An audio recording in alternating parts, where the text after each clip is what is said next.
All right, so I feel really good about this lesson. This is a really cool topic, and I'm actually going to use not just my guitar, but I'm even going to use the piano for a moment to display the overview of what's going on. So one of the first things I want to say is when you're playing over a chord, improvising or composing, whatever it might be, there's more to it than one chord per se. So maybe we'll use an A chord as an example. You have an A chord. It doesn't mean that you can only play things from the A chord, whether it be the scale or the arpeggio.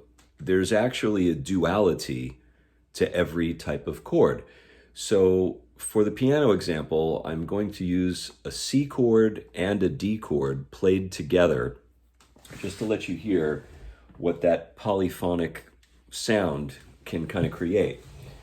So in my left hand, whoops, let's make that a little louder. Just a simple C chord. Maybe a little louder again. There we go. Just a simple C chord. And then at the same time, or in conjunction with that, I'm actually also going to play a D chord. But I'm going to play the most closely related D chord. So I have C, E, G in my left hand, and A, D, and F sharp, which is a second inversion D chord, in my right hand. So here we go. So that's a pretty beautiful stack of harmony. If I play all that together,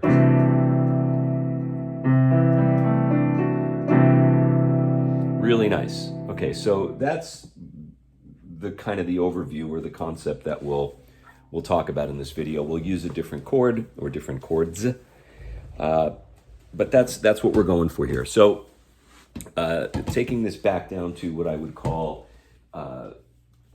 single note improvisation type of stuff, that's what we're shooting for here. So let's use a G chord, and I want to do that because it's going to help display the whole neck here. So if I were to play just a G arpeggio, a really simple one, not even, not complicated, not 2 and 3 octaves, all that, just a plain old triad, just a G. Well, if that chord is a major chord, like G major, right? Not dominant like G7, but G major, I have another triad. These are sometimes referred to as triadic pairs. I have another triad that will work well in conjunction with that D. Now, there are several of these that we could pair up. Today, we're going to pair up D major. So I now have a G major arpeggio and also a D major arpeggio.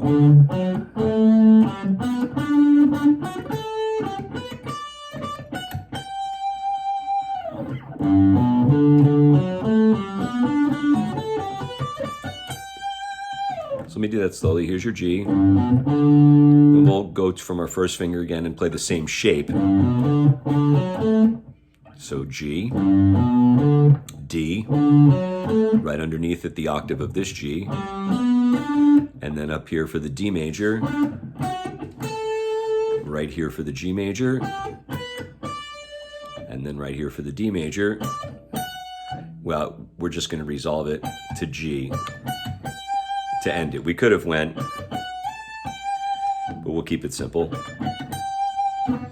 All right, so recap: G major, D major, G major, D major, G major, D major, resolving to the note G.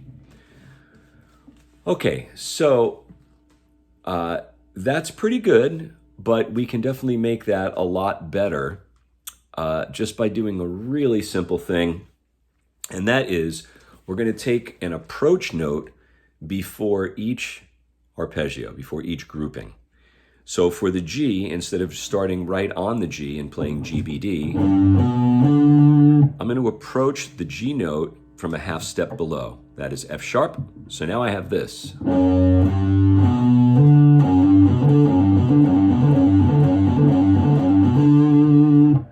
Well, I can do the same thing with the D arpeggio. So my approach note is C sharp now. So no theory involved here. It's just an approach note. Can we theorize it? Absolutely. Is it going to make it more complicated? Yes. Do we need to do that? No. So let's just approach the G from a half step below,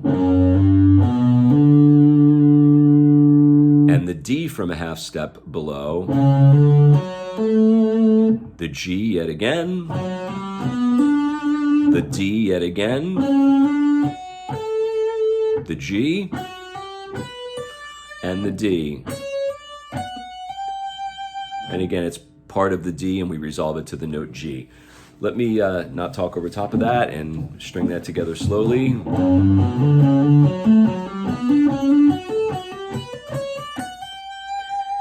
You can see that's a pretty cool line, right?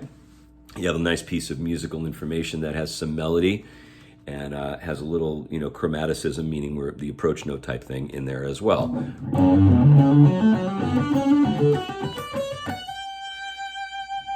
Really nice sound, okay? Let's do that same thing, and let's do it now with maybe, say, a chord that you could say would be C major. Once again, not C dominant 7, but like a C major 7 or just a plain old C. We're going to change our triadic pairs. We'll keep the G, but we're going to add a C to it. So now our two arpeggios are G and C. Let's lay them out basic before we have the approach notes. So here's your G, here's your C, here's your G, C, G,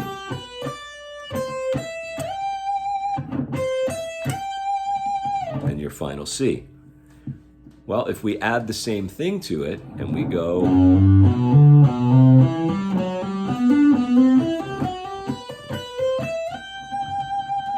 pretty nice.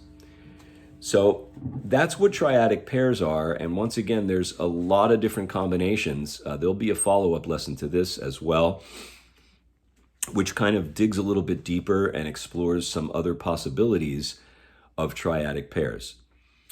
In the meantime, work on this, do it slowly, try it in all different keys. You can try some other fingerings for these arpeggios as well. That's not the only way to do it. I just tried to pick one so we could hone in on it and you can concentrate on it. All right.